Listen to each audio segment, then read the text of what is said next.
Hello, welcome to my channel. See, in this video we are going to know about we are going to solve a problem on fork system call.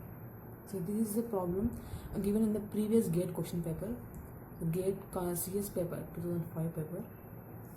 Okay, in the last video we have known about the fork system call. So if you have not watched that video, please do watch my video on the fork system call and then come to this problem and you can easily solve this problem. Okay, so in this problem given that, so if fork equals to 0, okay, so after forking a process it will give a child process, right? The fork system call will give rise to a child process and the parent process we are going to copy down the parent process, and it will return a id 1 for parent process and id 0 for child process, right? So similarly here, if fork equals to 0, so it is going to increment the value by 5, right?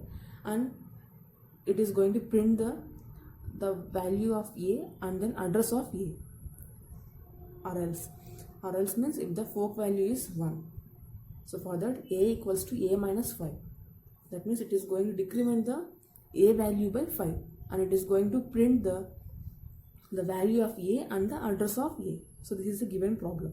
See again here, so here they have given that the u and v values be printed by parent process and then x and y values be printed by the child process here. Okay, so first of all here they have given a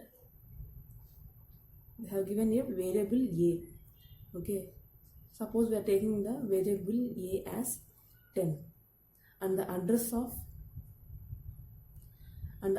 the variable a is 100 here. Okay, so here they have given that u and v are the parent process and x and y are the child process. Okay, we are going to take that one also. So here u and v are the parent process and x and y are the child process. Okay, see here we are going to implement the copy on write command. Okay, so in the case of the copy on write, so it is going to create the copy of the particular process.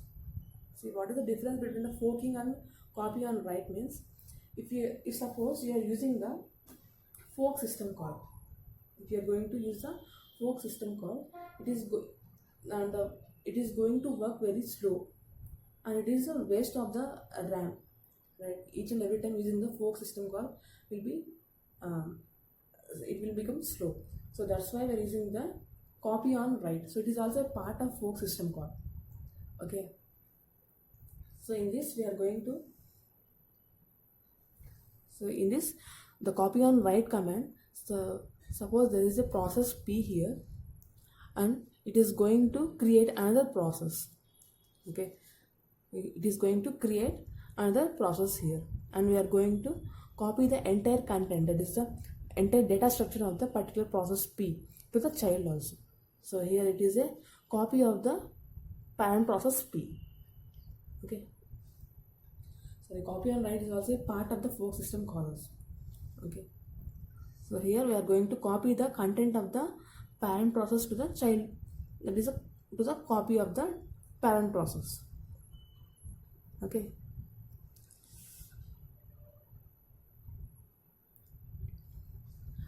okay, so here, so u and v are the parent process and x and y are the child process here.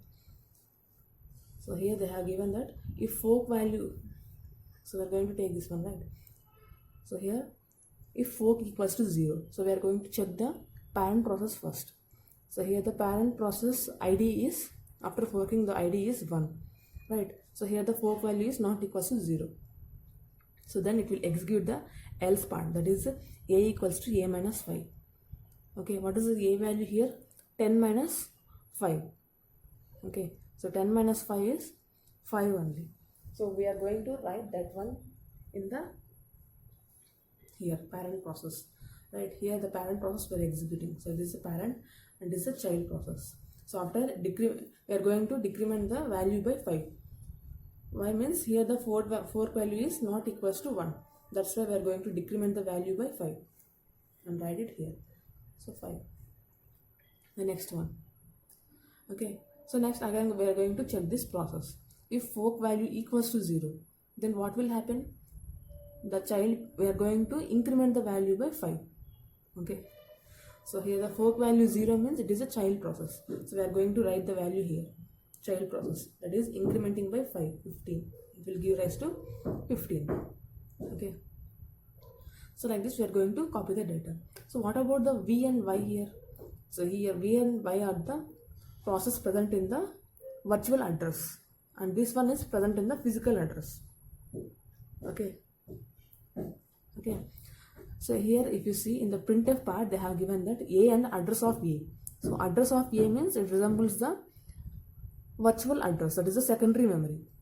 See, whenever we are going to execute a program, so we are going to fetch that from the secondary memory or virtual memory to the main memory. Okay, and then we will start executing that program. So after bringing a program to the main memory only, it will become a process, right? So here it is pointing to the address of A. So that means it is pointing to the secondary memory or virtual memory. So that's why we are taking the V and Y part as the virtual memory of the variable A. So here what they have given in the printf part, A and it is going to return the A and address of A. What is the address of A here? 100. Okay. And then here also it is going to return the value. It is going to print the A. What is the A value? What is the A value here? 15, right? So here also we are going to copy the same value of the parent to the child process. Okay. So here the address won't get affected here. Okay. The changes made to the parent process won't affect the address part or child process. Right. Suppose in the parent process we are making particular changes. So here in the parent process we have decremented the value by 5. Okay. And after that we are going to increment the value by 5. See, it doesn't affect the child process. Okay, here the value will be same, the 10 only. We can't change the value in the main in the secondary memory or in the particular address. So creating a new process means we are going to give the same exact copy of the parent process. That means we are copying the data structure of the parent process. Suppose we are having the suppose the parent process is having the storage space of 3 GB. Okay, and it is ordered some registers like accumulator register, all like that. Okay, so it will be having some